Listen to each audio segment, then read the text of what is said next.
Captain America civil വാറിലെ Avengers തമ്മിലുള്ള airport ഫൈറ്റില് black പാന്തറും Clint Barton അഥവാ ഹോക്കയും തമ്മിൽ ഏറ്റുമുട്ടുന്നുണ്ട്. പോരാട്ടത്തിന്റെ ഇടയ്ക്ക് ബ്ലാക്ക് പാന്തർ തന്റെ ക്ലോസ് ഉപയോഗിച്ച് ഹോക്കയുടെ ബോ ഓടിക്കുന്നതായിട്ട് നമുക്ക് കാണുവാൻ സാധിക്കും. ഹോക്കൈ എന്ന സീരീസിൽ ക്ലിന്റ് ബാർട്ടണും കേറ്റ് ബിഷപ്പും ട്രാക്ക് സ്യൂട്ട് ബ്രോസിനെതിരെ ബ്രിഡ്ജിൽ വെച്ച് ഫൈറ്റ് ചെയ്യുന്ന സമയത്ത് ക്ലിന്റ് ബാർട്ടന്റെ ബോയിലേക്ക് ശ്രദ്ധിച്ചു നോക്കിയാൽ ബ്ലാക്ക് പാന്തർ എവിടെ വെച്ചാണോ ഹോക്കയുടെ ബോ ഓടിച്ചത് ആ ഭാഗത്ത് അദ്ദേഹം ടേപ്പ് ഒട്ടിച്ച് വെച്ചിരിക്കുന്നതായിട്ട് വളരെ വ്യക്തമായിട്ട് നമുക്ക് കാണാം. ഇതൊക്കെ ചെറിയ ഡീറ്റെയിൽ ആണെങ്കിൽ പോലും ആ ചെറിയ ഡീറ്റെയിൽ എടുത്തു കാണിക്കാൻ മാർവൽ സ്റ്റുഡിയോസിന് സാധിക്കുന്നുണ്ട്. നിക് ഫ്യൂറിയോടൊക്കെ പറഞ്ഞാൽ എന്തായാലും ഒരു പുത്തൻ ബോ ഹോക്കൈക്ക് ഉണ്ടാക്കി കൊടുത്തേനെ. എന്തുകൊണ്ടാകാം ഹോക്കൈ ഒരു പുതിയ ബോ മേടിക്കാത്തത്? ക്യാപ്റ്റൻ അമേരിക്ക സിവിൽ വാറിൽ സാം വിൽസൺ അഥവാ ഫാൽക്കൺ റെഡ് വിങ് എന്ന ഡ്രോൺ ഉപയോഗിക്കുന്നതായിട്ട് നമ്മൾ കണ്ടിട്ടുണ്ട്. ആക്ച്വലി മാർവൽ കോമിക്സിലും നമ്മുടെ സാം വിൽസണ് ഒരു റെഡ് വിങ് ഉണ്ട്. ആ റെഡ് വിങ് MCUവിലെ റെഡ് വിങ്ങിനെ പോലെ ഒരു ഡ്രോൺ അല്ല, അത് ഒരു റിയൽ ഫാൽക്കൺ ആണ്. റെഡ് വിങ് എന്ന ഫാൽക്കണും സാം വിൽസണും തമ്മിൽ ഒരു ടെലിപാത്തി കണക്ഷൻ ഒക്കെ ഉണ്ട്. MCUവിലെ റെഡ് വിങ് എന്ന ഡ്രോൺ നിർമ്മിച്ചത് സ്റ്റാർക്ക് ഇൻഡസ്ട്രീസ് ആണ്. പല പോരാട്ടങ്ങളിലും റെഡ് വിങ് നശിക്കപ്പെട്ടിട്ടുണ്ട്. ക്യാപ്റ്റൻ അമേരിക്ക ബ്രേവ് ന്യൂ വേൾഡില് നിലവിൽ സാം വിൽസൺ ക്യാപ്റ്റൻ അമേരിക്ക ആയതിനു ശേഷം അദ്ദേഹം ഉപയോഗിക്കുന്നത് വക്കാണ്ടൻ നിർമ്മിതമായ റെഡ് വിങ് എന്ന ഡ്രോൺ ആണ്.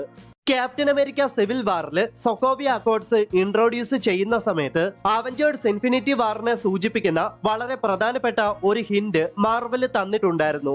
അതായത് തണ്ടർബോൾട്ട് റോസ് സൊക്കോവിയ അക്കോർഡ്സ് ഇൻട്രോഡ്യൂസ് ചെയ്യുന്ന സമയത്ത് ഇവിടെ നിങ്ങൾ ശ്രദ്ധിച്ചു നോക്കിയാൽ റൈറ്റ് സൈഡിൽ ഇരിക്കുന്ന അവഞ്ചേഴ്സ് എല്ലാവരും താനോസിന്റെ സ്നാപ്പിൽ ഡസ്റ്റ് ആയി പോയവരാണ്. അതേപോലെ തന്നെ താനോസിന്റെ സ്നാപ്പിൽ ഡസ്റ്റ് ആയി പോകാത്തവരാണ് ലെഫ്റ്റ് സൈഡിൽ ഇരിക്കുന്നത്.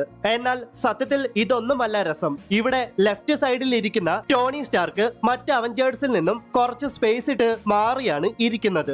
ഇത് സൂചിപ്പിക്കുന്നത് താനോസിന്റെ സ്നാപ്പിന് ശേഷം മറ്റ് അവഞ്ചേഴ്സിൽ നിന്നും ഒരുപാട് ദൂരെ സ്പേസിൽ ഒറ്റപ്പെട്ടു പോകുന്ന ടോണി സ്റ്റാർക്കിനെയാണ്. ഇതൊക്കെ ചെറിയ ഡീറ്റെയിൽ ആണെങ്കിൽ പോലും ആ ചെറിയ ഡീറ്റെയിൽ എടുത്തു കാണിക്കാൻ മാർവൽ സ്റ്റുഡിയോസിന് സാധിക്കുന്നുണ്ട്.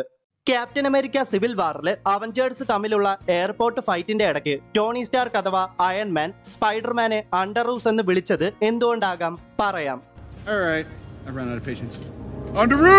അതായത് 1970s കുട്ടികൾക്ക് മാത്രം പ്രത്യേകം മാർക്കറ്റ് ചെയ്തിരുന്ന ഒരു ഇന്നർവെയർ ബ്രാൻഡ് ആയിരുന്നു അണ്ടർറൂസ്. വളരെ പോപ്പുലർ ആയിട്ടുള്ള പല കോമിക് ബുക്ക് കഥാപാത്രങ്ങളുടെയും കോസ്റ്റ്യൂമിനെ ഇൻസ്പയർ ചെയ്തിട്ടാണ് അണ്ടർറൂസ് അവരുടെ ഡ്രസ്സുകൾ ഡിസൈൻ ചെയ്തിട്ടുള്ളത്.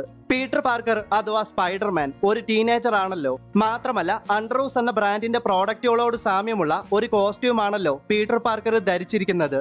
സോ ഈ കാരണം കൊണ്ടാകാം ടോണി സ്റ്റാർക്ക് സ്പൈഡർമാനെ അണ്ടർറൂസ് എന്ന് വിളിച്ചത്. ക്യാപ്റ്റൻ അമേരിക്ക സിവിൽ വാറിലെ അവഞ്ചേഴ്സ് തമ്മിലുള്ള എയർപോർട്ട് ഫൈറ്റിന്റെ ഇടയ്ക്ക് ഫാൽക്കൺ സ്പൈഡർമാനെ പുറകിൽ നിന്ന് ആക്രമിക്കുന്നുണ്ട്. വിന്റർ സോൾജിയർ സ്പൈഡർമാന് നേരെ ഒരു ബോർഡ് വലിച്ചെറിയുമ്പോൾ പുറകിൽ നിന്ന് പാഞ്ഞു വന്ന ആ ബോർഡിനെ സ്പൈഡർമാൻ പിടിച്ചിട്ട് ആ ബോർഡ് തിരിച്ച് ബക്കി ബാൺസിന് നേരെ അയക്കുന്നുണ്ട്. പുറകിൽ നിന്നുള്ള ബക്കി ബാൺസിന്റെ ആക്രമണത്തെ തടുക്കാൻ സാധിച്ച സ്പൈഡർമാന് എന്തുകൊണ്ടാണ് ഫാൽക്കന്റെ ആക്രമണത്തെ തടുക്കുവാൻ സാധിക്കാഞ്ഞത് പറയാം. സ്പൈഡർമാൻ അവിടേക്ക് വന്നത് അയൺമാന്റെ ടീമിൽ നിന്ന് പോരാടാനും ബക്കി ബാൺസിനെ പിടികൂടാനുമാണ്. ബക്കി ബാൺസിനെ സ്പൈഡർമാൻ ഒരു ത്രെറ്റ് ആയിട്ടാണ് കണ്ടിട്ടുള്ളത്. എന്നാൽ മറ്റ് അവഞ്ചേഴ്സിനെ സ്പൈഡർമാൻ ഒരു ത്രെറ്റ് ആയിട്ട് കാണാത്തതുകൊണ്ടാണ് സ്പൈഡർമാന്റെ സ്പൈഡി സെൻസിന് ഫാൽക്കന്റെ പുറകിൽ നിന്നുള്ള ആക്രമണത്തെ അറിയാൻ സാധിക്കാഞ്ഞത്. പിന്നെ ഫാൽക്കന്റെ സ്യൂട്ടിലെ പലതും ഡിസൈൻ ചെയ്തത് സാക്ഷാൽ ടോണി സ്റ്റാർക്ക് ആണ്. ഒരുപക്ഷെ എതിരാളികൾക്ക് ഫാൽക്കന്റെ പ്രസൻസ് മനസ്സിലാക്കാൻ സാധിക്കാത്ത വിധമുള്ള എന്തെങ്കിലും ടെക്നോളജി ആ സ്യൂട്ടിൽ ടോണി സ്റ്റാർക്ക് ഡിസൈൻ ചെയ്തിട്ടുണ്ടാകാം.